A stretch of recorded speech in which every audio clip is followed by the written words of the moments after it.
రాష్ట్ర ఎన్నికల అధికారిని కలిసి రిప్రజెంటేషన్స్ ఇచ్చాం. డే 1 నుంచి కూడా ఈ రాష్ట్రంలో జరుగుతున్న పరిణామాలన్నీ కూడా ఒకసారి గుర్తు చేశాం.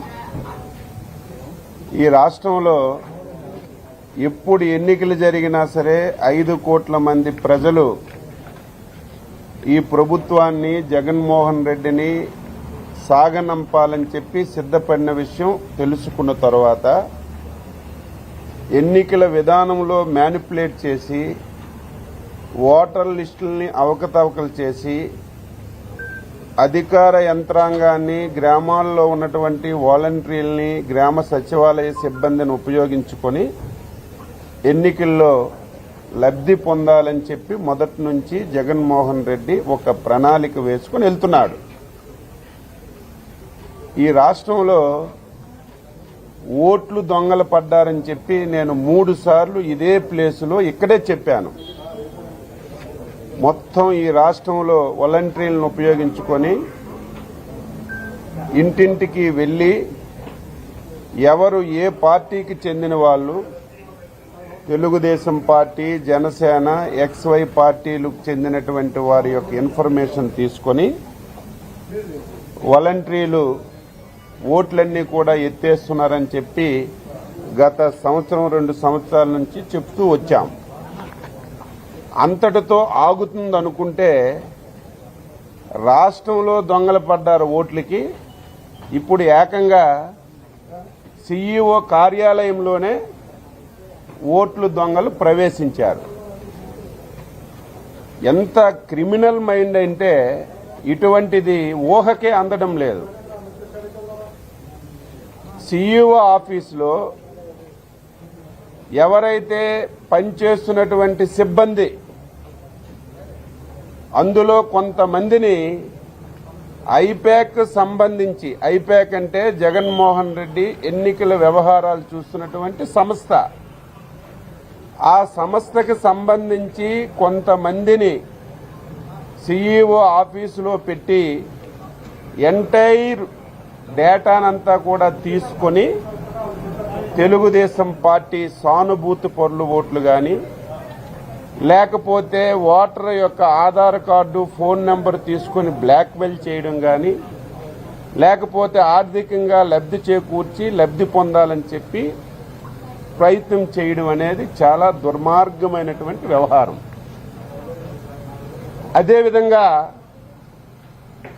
ఎన్నికలు ఇంకా 15 రోజుల్లో 20 రోజుల్లో షెడ్యూల్ వస్తుందనేటువంటి సమయంలో 5 సంవత్సరాలు గాఢ నిద్రలో ఉండి 5 సంవత్సరాలు బలహీన వర్గాలు పూర్తిగా మరిచిపోయి ఈరోజు ఏదైతే బీసీ జనగణన పేరుతో ఈరోజు ఇంటింటికి వెళ్లి వాలంటీర్స్ మొత్తం వ్యక్తిగత సమాచారాన్ని అంతా తీసుకోవడం చాలా దుర్మార్గం. ఆధార్ కార్డే కాదు, ఈరోజు వేణుముద్ర కూడా తీసుకొని వారి సమాచారం అంతా కూడా దొంగిలించే ప్రయత్నం జరుగుతుంది. ఆ విషయాన్ని కూడా ఈరోజు స్పష్టంగా చెప్పాం, ఆయన అంగీకరించారు.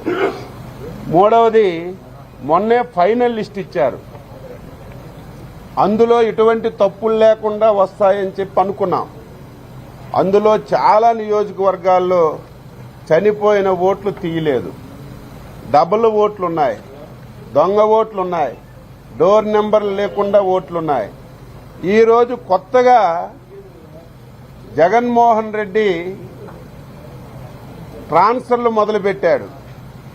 ఒక నియోజకవర్గ ఎమ్మెల్యేకి ఇంకొక నియోజకవర్గంకి ట్రాన్స్ఫర్లు మొదలు పెడితే ఆ ట్రాన్స్ఫర్ అయినటువంటి ఎమ్మెల్యేలు వాళ్లతో పాటుగా ఓటర్లను కూడా ట్రాన్స్ఫర్ చేయడానికి అప్లికేషన్లు పెట్టారు.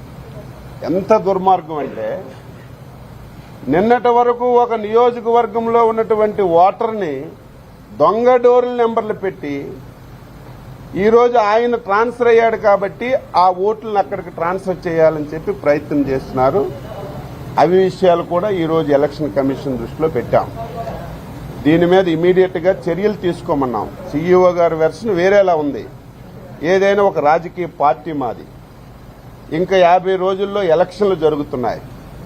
ప్రముఖ దినపత్రికల్లో సీఈఓ ఆఫీసులో ఐప్యాక్ వాళ్ళు ప్రవేశించి మొత్తం డేటా అంతా డౌన్లోడ్ చేసి మొత్తం ఎలక్షన్ని ఓటర్ లిస్టులు మ్యానిపులేట్ చేయాలని చెప్పి ప్రయత్నం చేస్తున్నటువంటి సందర్భంలో మీరు ఎన్ని చెప్పినా సరే మొత్తం ఈ వ్యవహారం అన్నింటి మీద సిబిఐ ఎంక్వైరీ ఇమీడియట్ గా వేయమని చెప్పి మేము రిక్వెస్ట్ చేశాం.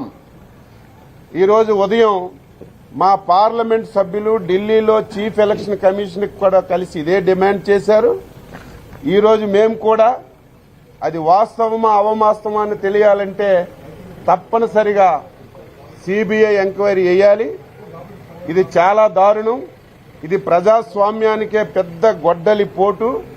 ఈ రకంగా అయితే ఎన్నికలు ఏ రకంగా జరుగుతాయో మనందరం కూడా ఆలోచించవచ్చు. అందుకే ఈ విషయాలన్నీ చెప్పి సిబిఐ ఎంక్వైరీ కోరాం. నేను చూస్తానని చెప్పి సీఈఓ గారు చెప్పారు.